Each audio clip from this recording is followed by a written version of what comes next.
Welcome to a new episode of Thoughts on Education. Today, we have Dr. J.D. Sharma, who is Head Career Development and Guidance Center, Punjab Engineering College, Chandigarh. Welcome to the new episode. Thank you, Ravich. Thank you for having me here. It's a pleasure, sir. Can you briefly just introduce yourself? I am J.D. Sharma. I am a associate professor in Materials and Metallurgical Engineering Department at PEC. Currently, I am heading a Career Development and Guidance Center. This office generally deals with the career options with the students. We work for their internships as well as placements. And there's a new vertical which is coming nowadays that students are interested in their higher education also. We do give students help to that account also. So this is broadly the work that we undertake at CDGC. Oh, that's great, sir. So, sir, you've been held key position at the institute throughout your professional career. What is the key factor that has keep you connected to the education sector? Education sector in itself is too dynamic, and I must confess that this dynamism in this sector has actually attracted me. There is a dynamism in its basics. We always get the fresh minds. We have the new ideas because we are asked to face the new challenges. Being an engineering institute, it becomes even more pertinent that whenever a new technical challenge or a new process is required to be devised, we see that the students, the fresh mind, these brains do come up with these challenges. Starting from the lab, it's a place where you can see the product reaching to the markets. So I think this is one of the elements that actually attracted me to being a teacher. That's a very great insight, sir. Secondly, sir, I would ask you, what is your philosophy on leadership? How would you describe your leadership style? Leadership in itself is an invincible element for any growing organism where the mind should be nurtured for it. But in my view, leadership is just not a set of process or a flow sheet of given steps which makes you a good leader. It's more about a feeling of an individual or making an individual feel that he's not only the process, but himself is an outcome. Once you get yourself attached to it and you make the person working on a given outcome that you are the one who is responsible for it, it automatically inculcates in you. So I see this leadership not as a separate element, but it's more about how you make a person feel. This is an inherent ability that people come up with. That's a great insight, sir. Now, nextly, I would ask you, the education systems in India and other foreign countries are structured very differently. In your experience, what can an inbound student gain from studying here at your institute? At my institute, that's really good. I think the age that we are dealing with is the age that who actually requires, who feels that I should have a freedom of choice, not only on professional grounds, but also on academic grounds. And I think PEC has moved a way ahead and has been a forerunner to rest of the institutions also, that how to give freedom to the students and how to give freedom of choice in academics to the students. We have adopted a new curriculum, which we generally revise after every 4 years. The main element of it is that it's not only the engineering which is important for the student. He should know the core, But more than that, he should be also skilled and equipped in this time only in the soft skill. So history, philosophy, all are important. It's more about a choice that you want to opt for. And PC gives a fertile ground to give this choice. So that is what the element that makes me sustainable for 100 years in this ever-changing and dynamic environment of academics and technology. I would agree with you, sir. Nextly, I would ask you any insights into how your institute could be more welcoming to students of different races or economic backgrounds? So that again has been the part of all the administrators who have been the part of policymaker of this institution before even I joined. And that element has been the part of our policy even now.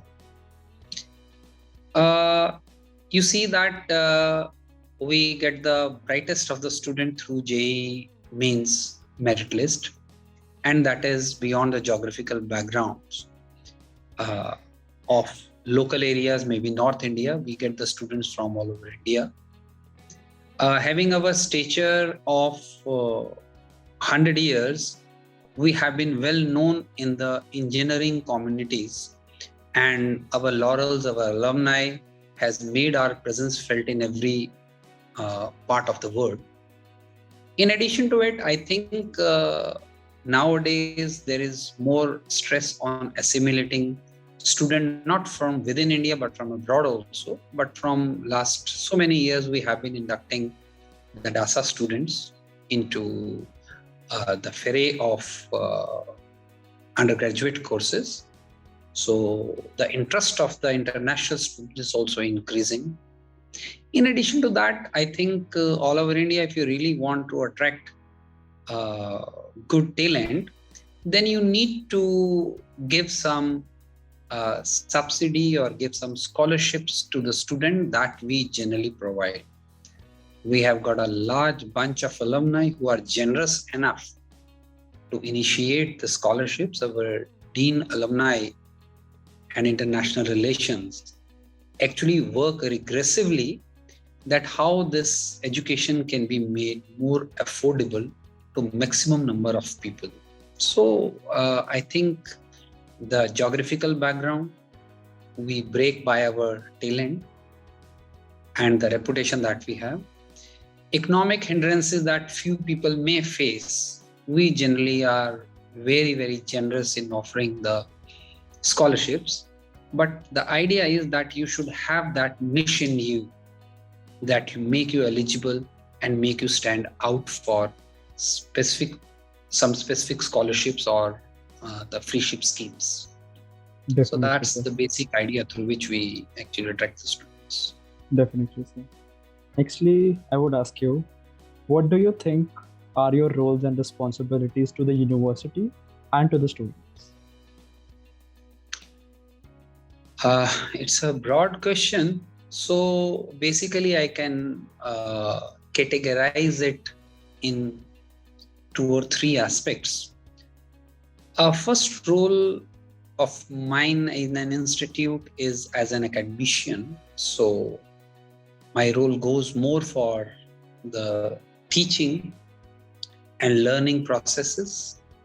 And second, a larger part of it goes to the research, where postdoctoral students are there and we prepare them for the upcoming challenges of technology.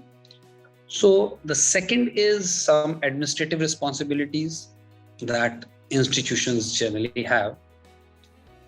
The way I am head CDGC for past 2 years.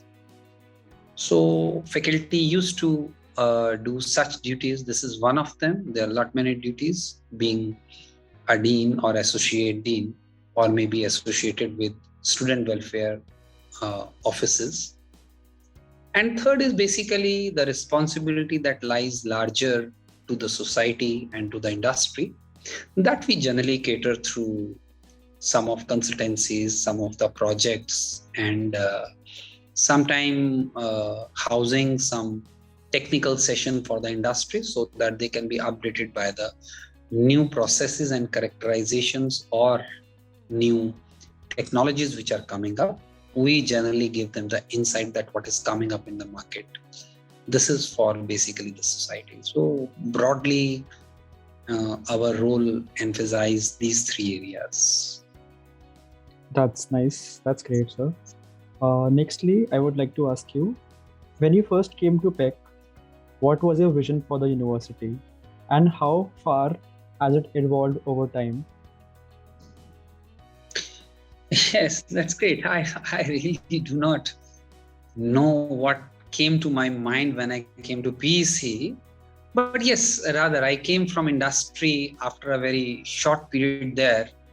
I always loved the dynamism of the corporate world to the extent that I always felt in my reforming years and my years of my engineering that industries are too much inclined with the day-to-day challenges of technology. So my perception was that in industry also will be inclined so much to research. So I will find a good place there. Being in industry for a very small time, I felt that things are not that dynamic and free for innovations in all type of industry. I joined an automobile industry way back 20-25 years back. So that led me to see that I should realign my goals and see an area where I can realize the thrust of technology that I generally feel during my college years. So I felt that education is one of the best areas, and being in a good institution which inclines itself to research, as well as who has good students to receive what you want to give. Talent of student is that level. I found PEC is one of the good choices that I have. So unanimously, my mind and my thrust to research led me to PEC. So this is the basically idea that I came over here. And to the extent you say that to how much extent these have changed, largely the things do not change, but I think the circumstances being dynamic, you yourself get adapt to it and start tend to give the best of yours so that you suit the system best. For that, I think, again, as I told you earlier, my element of joining any education institute was the inherent dynamism that it has. So I'm enjoying that dynamism at PEC. Yeah, definitely, sir. So now I would like to ask you, what do you see as PEC's greatest strengths? Can you come up again, please? Yes, sir. What do you see as PEC's greatest strengths?